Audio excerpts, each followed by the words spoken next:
Seminarista Vitor. Graças a Deus. Paz, meus irmãos. Boa noite. Eu peço que os irmãos abram as suas Bíblias em Gálatas, capítulo 1, versículo de número 1 a 9, nós iremos ler. Gálatas 1, versículo de 1 a 9. E diz assim: Paulo, apóstolo, não da parte de homens, nem por intermédio de homem algum, mas por Jesus Cristo, e por Deus Pai, que o ressuscitou dentre os mortos, e todos os irmãos meus, companheiros, as igrejas da Galácia. Graças a vós outros e paz da parte de Deus, nosso Pai, e do nosso Senhor Jesus Cristo, o qual se entregou a si mesmo pelos nossos pecados, para nos desarraigar deste mundo perverso, segundo a vontade de nosso Deus e Pai, a quem seja a glória pelos séculos dos séculos. Amém. Admira-me que estejais passando tão depressa daquele que vos chamou na graça de Cristo para outro evangelho, o qual não é outro, senão que há alguns que vos perturbam e querem perverter o evangelho de Cristo. Mas ainda que nós, ou mesmo um anjo, vindo do céu, vos pregue evangelho que vá além do que vos temos pregado, seja anátema. Assim como já dissemos, e agora repito, se alguém vos prega evangelho que vá além daquele que recebestes, seja anátema.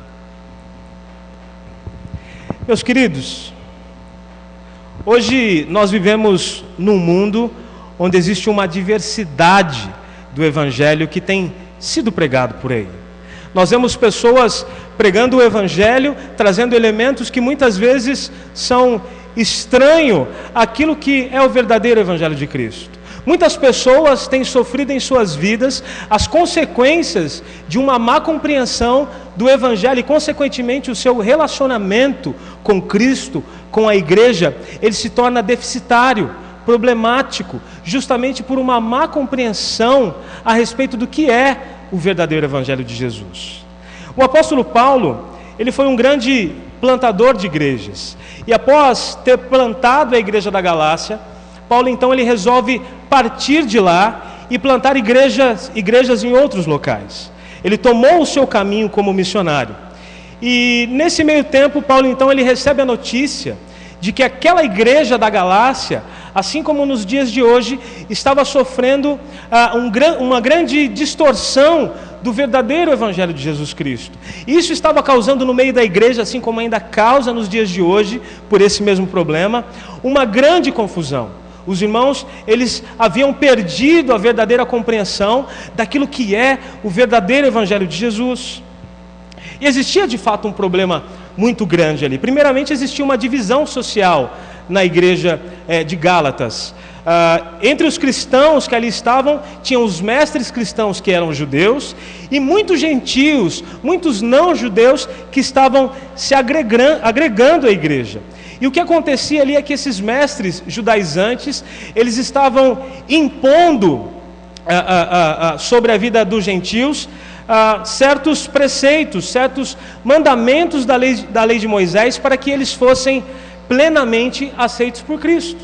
Em segundo lugar, essa confusão e essas divisões culturais e sociais que geraram esses conflitos, elas tinham origem justamente numa compreensão distorcida que aqueles homens tinham a respeito do que era o Evangelho. Então eles obrigavam as pessoas ali daquela igreja a cumprirem preceitos da lei mosaica, como a circuncisão, como usos e costumes, o que eles deveriam comer ou não comer, como sendo pré-requisito para que eles fossem aceitos plenamente por Deus. O fato mais evidente desse texto, que às vezes é ignorado por nós que somos cristãos, é que Paulo, ele estava escrevendo à igreja. Muitas vezes, nós que já conhecemos a palavra de Deus, nós que já vivemos nesse contexto igrejista, muitas vezes nós nos esquecemos, ou não temos conhecimento de que o Evangelho, ele não é só para aquele que não é cristão, mas ele deve ser conhecido e aplicado constantemente na vida de todos nós que já conhecemos o Evangelho. E o que o apóstolo Paulo fez nessa carta foi alertar aos Gálatas sobre algo muito sério que poderia ter consequências eternas, e pode ter na vida de todo cristão. Ele os alerta sobre os perigos de nos desviarmos do verdadeiro evangelho. É sobre isso que eu quero tratar com os irmãos aqui hoje. A primeira afirmação, a primeira verdade que o texto que o apóstolo Paulo escreveu àqueles irmãos nos mostra é que o evangelho, ele é único, ele é um só.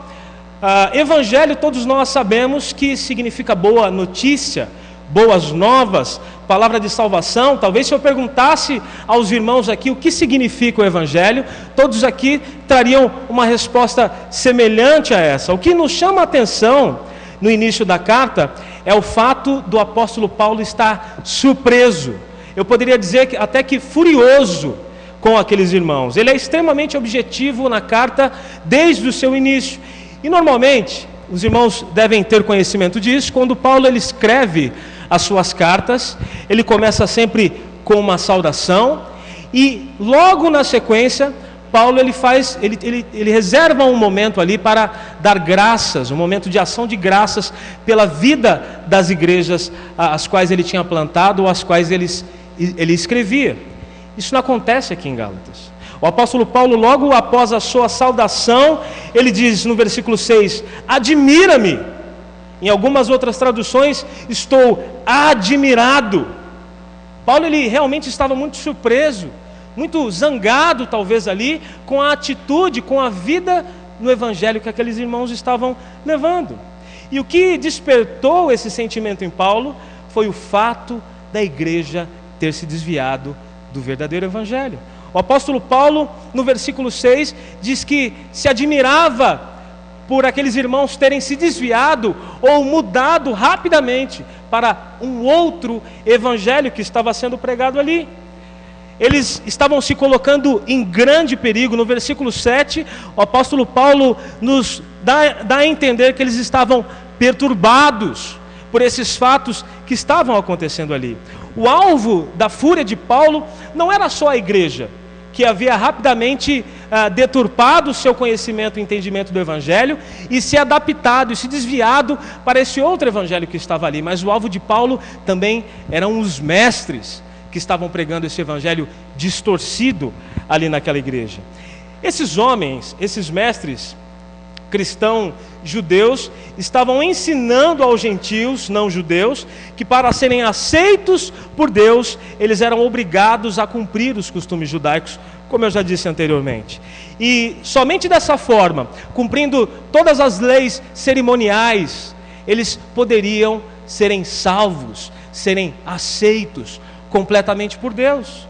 Basicamente eles estavam mostrando, olha, Jesus Cristo não é suficiente. Você precisa cumprir elementos X, elementos Y, para que vocês realmente sejam aceitos por Jesus. Isso soa diferente do que nós temos vivido ou ouvido nos dias de hoje, no meio do mundo evangélico brasileiro? Nós vemos constantemente pessoas se apoiando em muitas outras coisas, além de Jesus Cristo, para serem salvas. E você deve estar pensando, nossa, mas isso realmente acontece em outras igrejas. Mas nós precisamos ficar extremamente alertas para termos certeza se de fato isso não tem acontecido em nossas vidas. Por exemplo, quando nós trabalhamos, nós cumprimos os mandamentos do Senhor, chegamos à igreja, participamos dos grupos, esperando que Deus nos aceite de braços abertos por aquilo que fazemos, pelas nossas obras. Se em algum momento nós caímos nesse erro, então nós estamos pensando em outro evangelho, não o evangelho de Cristo. As boas obras, tudo aquilo que fazemos, são frutos da salvação que nós temos pela fé em Cristo, e não pré-requisito para que sejamos salvos. Isso nos liga ao sinal de alerta para compreendermos que esse problema pode estar acontecendo neste momento, na vida de algum de vocês, talvez. É algo extremamente sério o que Paulo combate aqui.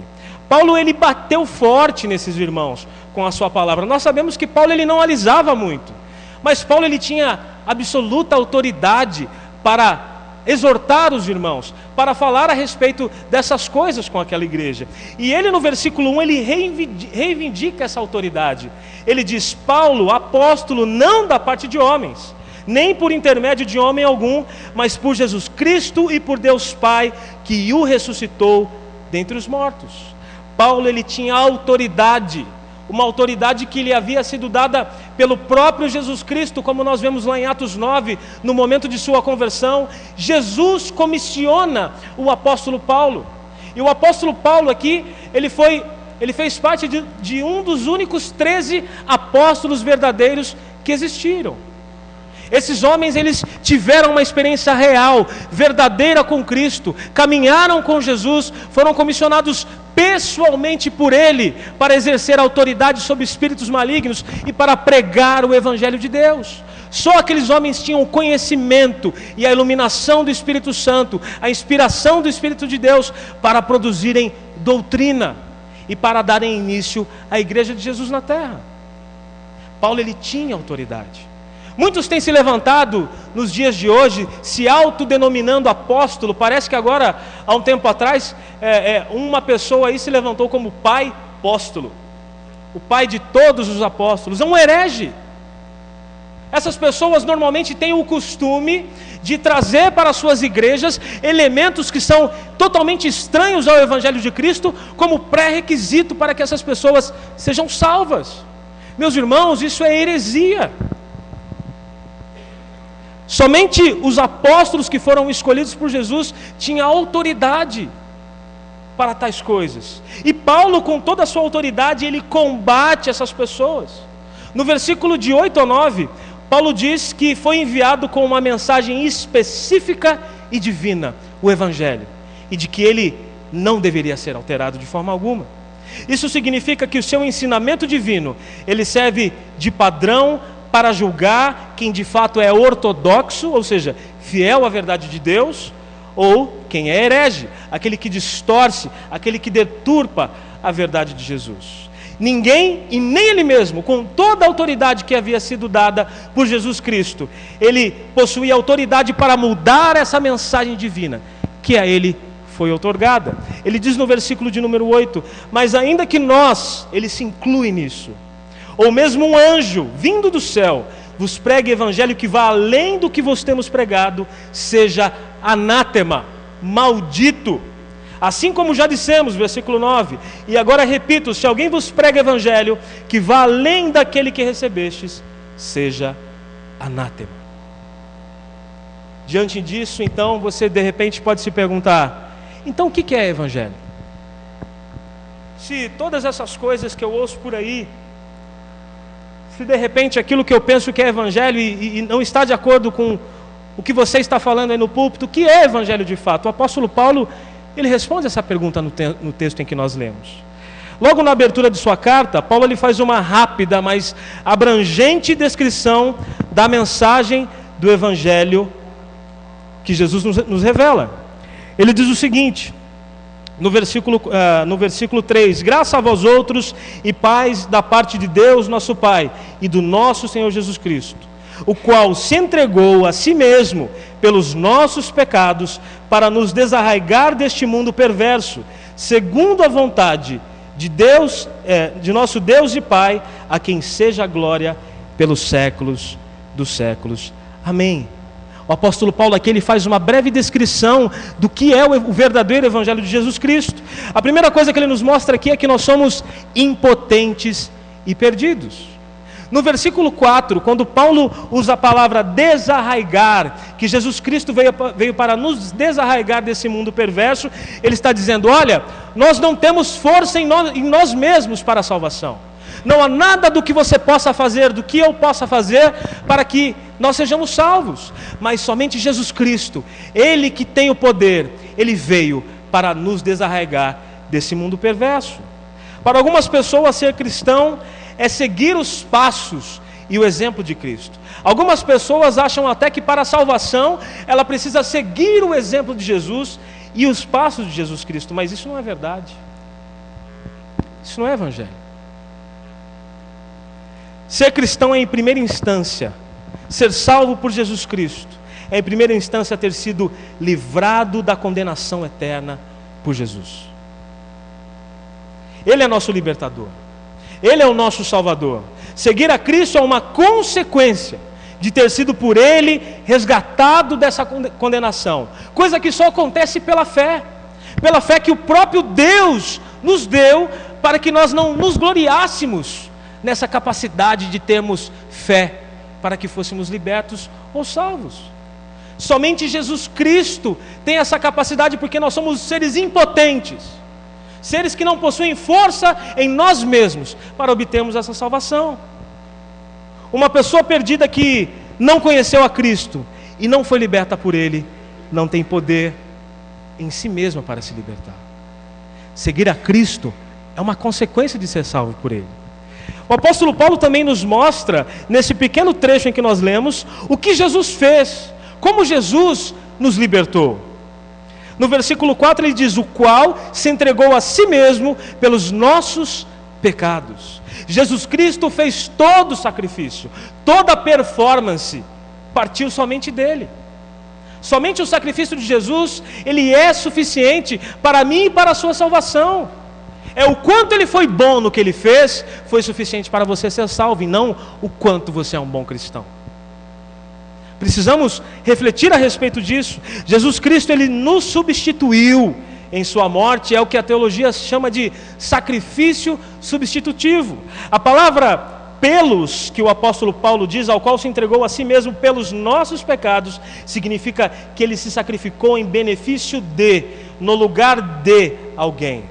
E ele fez tudo isso, tudo aquilo que precisava ser feito para que nós fôssemos salvos. Quando as pessoas elas pregam por aí que a tua performance, aquilo que você faz, é o que te garante a salvação, primeiro, ele está sendo um herege. Segundo, certamente ele está causando perturbação no coração das pessoas. Porque somente o sacrifício de Jesus foi perfeito. Somente a obra de Cristo na cruz do Calvário foi perfeita, para que eu e você fôssemos salvos. O apóstolo Paulo também nos mostra nesse texto o que o Pai fez, quando ele fala a respeito da ressurreição de Cristo. Deus, ele aceitou o sacrifício de Jesus quando Jesus Cristo foi ressuscitado e foi assunto aos céus. Deus, isso o apóstolo Paulo mostra no versículo 1, Deus, pela sua graça, pela sua paz, ele fez com que nós, pelo sacrifício de Cristo, ele nos deu a paz, para que fôssemos salvos. Ele nos deu total justiça em Cristo, para que nós fôssemos resgatados. E quando Jesus, quando ele foi ressurreto, quando ele então obtém a sua ressurreição, isso significa que Deus havia aceitado plenamente o seu sacrifício. Não há nenhum outro incentivo para que Cristo tenha feito tudo isso. Ele foi feito única e exclusivamente pela vontade de Deus. E é por isso que no versículo 5 o apóstolo Paulo, ele entrega toda a glória a Deus Pai, porque a glória pela tua salvação é de Deus Pai. Precisamos compreender isso, e uma pergunta que fica em tudo isso é: o que nós fizemos? O que eu e você fizemos nessa história toda? Nós não fizemos nada. Eu e você não fizemos absolutamente nada para que fôssemos salvos. E nada do que fizermos será suficiente para que tenhamos essa salvação em Cristo Jesus. Essa é uma verdade humilhante do cristianismo, não é? Nós constantemente somos seres meritórios. Nós queremos fazer para termos mérito em alguma coisa. E o sacrifício de Cristo nos tira todo o mérito pela salvação. Ele fez isso por amor. Deus, ele nos entregou o seu único filho para que a sua criação, os seus filhos, não perecessem. A nossa parte na salvação, ela é passiva. Agora, a consequência da salvação, aquilo tudo que nós fazemos como corpo de Cristo, aquilo tudo que nós somos como cristãos, nós só o somos ou só o fazemos por consequência da salvação que Cristo nos deu. Precisamos compreender essas coisas. O Evangelho nos diz: você está em posição de tamanha impotência, que precisa de uma salvação que não dependa de você em absolutamente nada. Deus em Jesus oferece uma salvação que lhe dá muito mais do que qualquer falsa salvação que seu coração queira buscar. E você precisa compreender essas coisas. Você precisa entender que o Evangelho nos mostra que não somos nada, e ao mesmo tempo em Cristo Ele nos exalta de maneira grandiosa, por tão grande foi o seu amor por mim e por você. O Evangelho ele é único. O Evangelho ele não sofre modificações. É obra de Cristo, feita para o meu e para o seu benefício. Nós precisamos compreender essa verdade para as nossas vidas. Em segundo lugar, o apóstolo Paulo nos mostra as consequências, os perigos do Evangelho, nos mostrando que viver um falso Evangelho nos desvia de Cristo Jesus. Viver um falso Evangelho nos desvia de Cristo Jesus. Os líderes da igreja da Galácia estavam distorcendo esse Evangelho. No versículo 7, Paulo nos diz que qualquer mudança no Evangelho significa transformá-lo em algo que na realidade não é o Evangelho. É o que ele chama de outro Evangelho. Qualquer mudança nele o anula, o esvazia. E precisamos constantemente, como cristãos, compreender essas coisas. Porque quando não entendemos que a má compreensão do que é o Evangelho nos faz viver de maneira incoerente com a vontade de Deus e a sua palavra. Paulo nos diz que pela graça Deus nos chamou. Ele nos aceita e então nós o seguimos. Em outros sistemas religiosos, eles invertem essa ordem. Você primeiro precisa dar alguma coisa, para só a partir de então Deus te aceitar ou não. Porque outros sistemas religiosos, eles impõem o quanto você precisa fazer, o quanto você precisa dar para que você seja aceito por Deus. Mas quando nós vivemos dessa maneira, o evangelho que nós vivemos é um evangelho nulo, é um evangelho vazio. Paulo ele condena qualquer ensino que não seja baseado no fato de que pecamos demais para contribuir para a nossa salvação e precisamos de uma libertação completa, e que somos salvos somente pela fé na obra de Jesus, pela graça de Deus em nossas vidas e mais nada. Alguns sistemas religiosos de hoje em dia, algumas igrejas negam esses dois fatos. Em algumas igrejas eles ensinam que você é salvo por meio de sua entrega a Jesus Cristo, somada a determinadas crenças, a um comportamento correto ou determinado pela igreja, para que você seja de fato salvo. Essas igrejas ensinam que nós somos salvos de acordo com o nível ou a quantidade de nossa fé. Meus queridos, isso é um grande engano. E quando cometem esse erro, essas igrejas fazem de nosso desempenho o nosso grande Salvador. E o correto é que o desempenho de Cristo, pregado na cruz por nossa culpa, seja o Salvador. Não é o nível ou a quantidade de fé que nos salva, mas o nosso objeto de fé, que é Cristo Jesus. Você crê em Cristo Jesus com todo o seu coração, você tem fé nesse Deus tão maravilhoso, no sacrifício que foi feito na cruz para a sua salvação, é isso que te salva. Em outros sistemas religiosos, em outras igrejas, ensina-se que não tem muita importância aquilo em que você crê, desde que você seja uma pessoa boa, não é? Uma pessoa amorosa. Nossa, mas você viu só aquele fulano de tal morreu, mas ele era tão bom, né? Deve estar lá com Jesus, está lá no céu, está lá com o nosso Senhor, está lá olhando por nós, né? Um erro muito comum, esse é um erro muito comum em algumas igrejas liberais, né? Algumas igrejas chamadas universalistas, que creem que todo o sacrifício de Jesus, ele foi para que todos, absolutamente todos, fossem salvos. Precisamos compreender uma coisa aqui: o sacrifício de Jesus, ele é suficiente para a salvação de toda a humanidade. Mas o que diz João 3,16? Porque Deus amou o mundo de tal maneira para que todo aquele que nele crê não pereça, mas tem a vida eterna. É o que a teologia chama de expiação limitada. O sacrifício de Jesus, ele é suficiente para aquele que possui uma fé verdadeira nele.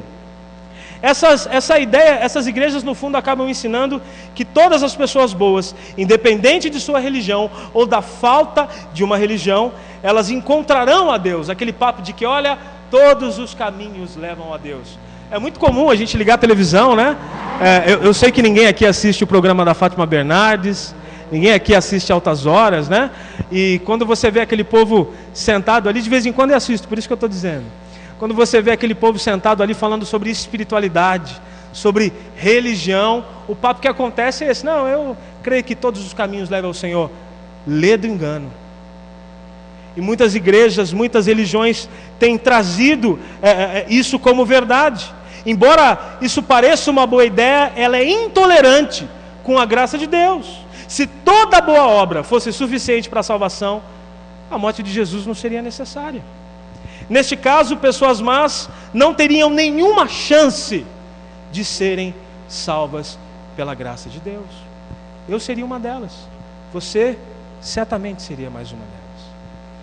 Outras igrejas são intolerantes em relação a roupas, em relação a costumes. Os velhos mestres ali de Gálatas, eles queriam impor velhos costumes que eram totalmente estranhas às culturas dos gentios. O Brasil, meus irmãos, foi evangelizado por igrejas, graças a Deus foi evangelizado, mas por igrejas que trouxeram a sua cultura para dentro das igrejas e demonizaram a cultura brasileira, como se a cultura brasileira de nada valesse. Nós vivemos essa realidade. Muitas igrejas por aí ainda pregam exigências culturais para que o seu corpo, as pessoas que ali estão, sejam considerados verdadeiros crentes. Isso é uma abominação. Isso é uma heresia, porque a roupa que você veste, claro que a roupa nós devemos nos vestir com decência para evitar a lascívia e muitas outras coisas, mas o tipo de roupa que você veste, se as mulheres usam calças, usam brincos, ou se você viu cristão tem tatuagem, ou coisas dessa natureza, são extremamente relevantes para o verdadeiro evangelho de Jesus Cristo. Não existe uniforme para crente, não existe um estilo musical que é mais aceitável diante de Deus. Isso é bobagem, e muitos sistemas têm pregado essa intolerância. Outro exemplo são igrejas que seguem rituais rigorosos e complicados, que não são bíblicos e que eles aplicam à igreja hoje. Outro dia eu estava em Goiânia e eu ia até uma igreja, visitar uma igreja, e aí eu me perdi, né? Não conhecia muito bem a cidade, não sabia muito bem os caminhos ali, e aí eu vi uma igreja grande, bonita, já estava quase na hora do culto, eu não ia chegar a tempo mesmo, eu descobri que eu estava bem longe, e eu falei, eu acho que eu vou entrar nessa igreja aqui. E eu tentei me esvaziar de todos os meus, né? Tentei focar na palavra que seria pregada ali, mas a primeira coisa que eu vejo quando eu chego até a igreja são 4 homens carregando uma arca e levando até o púlpito da igreja. E esses homens começaram a pregar elementos muito comuns aos judeus ali para aquela igreja. Eu fiquei até o final do culto, mas o que eu percebi ali, imediatamente eu me recordei, foi de Paulo escrevendo aos Gálatas. Aqueles homens estavam trazendo para dentro de suas igrejas e automaticamente impondo àquelas pessoas culturas, usos e costumes como elementos necessários para que eles fossem verdadeiros cristãos. Isso acontece em muitas igrejas por aí, mas nada disso é o evangelho verdadeiro. E uma coisa que você deve se perguntar para você neste momento: o evangelho em que você crê, ele é verdadeiro? O evangelho em que você crê deposita somente em Cristo e na fé que foi dada por Deus a você, a sua salvação? Ou você tem sofrido pela falta ou a deficiência de sua performance? Ou você tem acreditado em outros elementos para que você seja salvo por Deus? Como se ter certeza de que o evangelho em que eu creio, ele é verdadeiro? Em primeiro lugar, conheça o evangelho apresentado nas Escrituras. Você precisa conhecer Bíblia. Você precisa estudar a palavra do Senhor. Precisa conhecer a obra salvífica de Jesus Cristo. Estude, procure pessoas sérias, instruídas, que possam te ajudar a compreender essas coisas. Somente as Escrituras podem validar o Evangelho em que você crê e que um dia lhe foi apresentado. Paulo fala isso, como nós já vimos no versículo 8. Mas ainda que nós, ou mesmo um anjo vindo dos céus, vos pregue um outro Evangelho, seja maldito. A palavra de Deus é o nosso aio para conhecermos o verdadeiro Evangelho. Este é o padrão para julgar as autoridades externas, como mestres, pastores, evangelistas e qualquer que seja a pessoa que prega o Evangelho a você. Paulo se incluiu, como eu já disse nisso. A autoridade dele era totalmente submetida ao Espírito Santo de Deus através da palavra do Senhor. A Bíblia julga a igreja, não a igreja julga a Bíblia. A Bíblia cria e dá base para a igreja, e não o contrário. Precisamos compreender isso de maneira profunda, para que não venhamos a cometer erros absurdos em nossa vida cristã. A igreja e seus líderes devem ser avaliados pelo crente à luz do Evangelho bíblico, e ele é o padrão para julgar todas as coisas, e não a nossa experiência pessoal. Ela não pode ser o padrão para esse julgamento. Não podemos julgar a Bíblia por nossos sentimentos.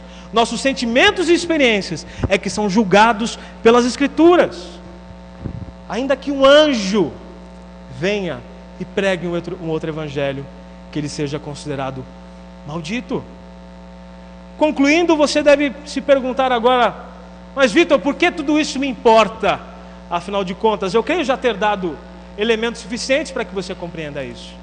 Mas ainda assim você pode se perguntar nesse momento: o que todas essas coisas vão fazer diferença em minha vida?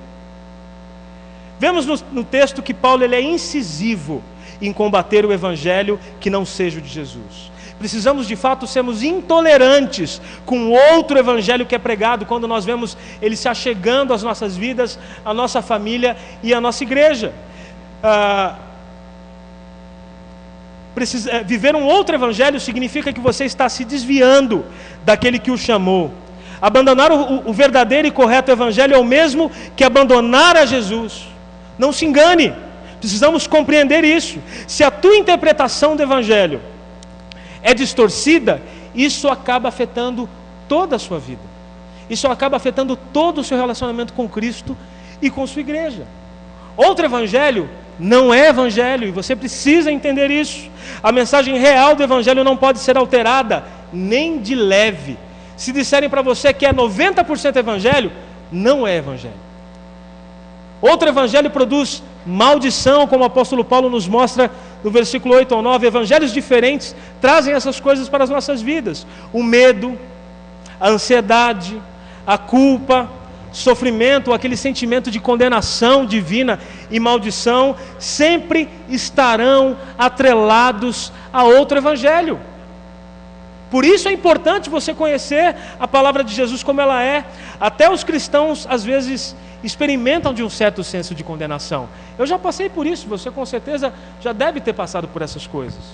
O que está em jogo é algo muito sério nessa história, meus irmãos. É o nosso conhecimento de Jesus, a verdade do evangelho e o destino eterno que as pessoas, ou até talvez nós mesmos, teremos no futuro. Paulo ele foi rude. Paulo ele bateu pesado, mas ele fez isso por amor com aquela igreja. E se amarmos como ele amou, seremos gratos e lutaremos pelo verdadeiro evangelho em nossas vidas. E agora eu quero trazer algumas aplicações aos irmãos. Se o evangelho é importante para você, lute por ele. Estude a palavra do Senhor. Não perca as oportunidades de conhecer mais de Cristo, de se relacionar com Ele através de sua palavra. Isso vai definir quem você é e como você se relaciona com Deus. Você precisa conhecer o conteúdo do evangelho. Muitos movimentos são feitos hoje a respeito do que é evangelização, mas você seria capaz de explicar a uma pessoa de maneira clara e lógica o que é o verdadeiro evangelho de Cristo e que consequências, quais implicações ele tem na vida de um ser humano? O verdadeiro evangelho nos resgata da condenação, nos aproxima de Deus e de sua vontade, nos torna verdadeiros filhos de Deus, e passamos a viver uma vida sem culpa, uma vida de alegria e uma vida de paz no Senhor. Em qual evangelho você tem crido? Qual evangelho você tem vivido? Como a partir de hoje você vai se portar diante dessas verdades que foram aqui apresentadas por Paulo? Reflita sobre isso. Viva o verdadeiro evangelho. Aplique-o em sua vida. As boas obras que foram feitas para que nós andássemos nela por Deus, elas foram feitas porque a salvação nos foi dada, porque eu e você não teríamos nenhuma capacidade, de fato não temos, para obter ela, se não for pela fé, que é graça de Deus na minha e na sua vida. Que Deus os abençoe. Baixe sua cabeça, vamos orar.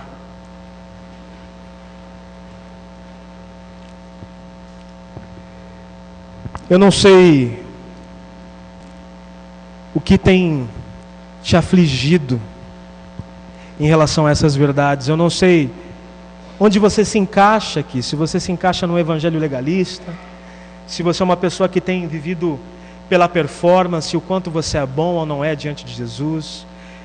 Eu não sei o que tem te feito sofrer, o que tem te causado confusão em seu coração, em seu relacionamento com Deus, com Jesus, mas eu peço que você neste momento abra o seu coração para Deus. Senhor Jesus, eu quero neste momento, ó Pai, nos colocar diante de Ti, diante dessas verdades que nos foram apresentadas aqui esta noite, Senhor. Muitos de nós talvez têm vivido, Senhor, um evangelho que não é o Teu verdadeiro evangelho. Muitas pessoas talvez aqui tenham se firmado em sua própria capacidade, em sua autossuficiência. Talvez tenham se apegado a usos e costumes. Talvez tenham vivido um sistema religioso em que tem sofrido opressão em sua vida, tem se sentido constantemente culpada pela forma como tem vivido, tem sentido que ainda falta algo para garantir a sua salvação diante do Senhor. Ó Pai, em nome de Jesus, tira, Senhor, essa sensação maligna, ó Pai. Venha tirar todo o peso, tudo aquilo que tem causado essas coisas no coração do Teu povo, Senhor. Em nome de Jesus, ajuda-nos, ó Pai, a vivermos o verdadeiro evangelho. Ajuda-nos a conhecermos através da Tua palavra o evangelho de Cristo Jesus, o Seu sacrifício que foi autossuficiente para que todos nós alcançássemos a salvação, Senhor. Se existe alguém aqui que porventura ainda não Te conhece e tem depositado a sua confiança no quanto ela é boa, no quanto ela tem feito, da forma como ela tem vivido, que ela possa sair daqui esta noite, Senhor, convencida de que ela é impotente, de que ela não tem força nenhuma em si mesma para alcançar a salvação em Cristo Jesus, mas ela nos é dada pela graça, pelo Teu amor e por Tua exclusiva vontade. Somente quando nos achegamos a Cristo é que nós conseguimos de fato e de verdade, através da fé, obter essa salvação tão preciosa. Essa salvação que transforma vidas, que nos tira de patamares horrendos e nos leva para uma verdadeira paz, uma paz plena, que a Tua palavra diz que excede todo entendimento. Que essa paz, Senhor, maravilhosa, permaneça constantemente em nossos corações, que nós possamos depositar toda a nossa confiança somente no Senhor, porque o Senhor, segundo a Tua palavra, nos amou primeiro.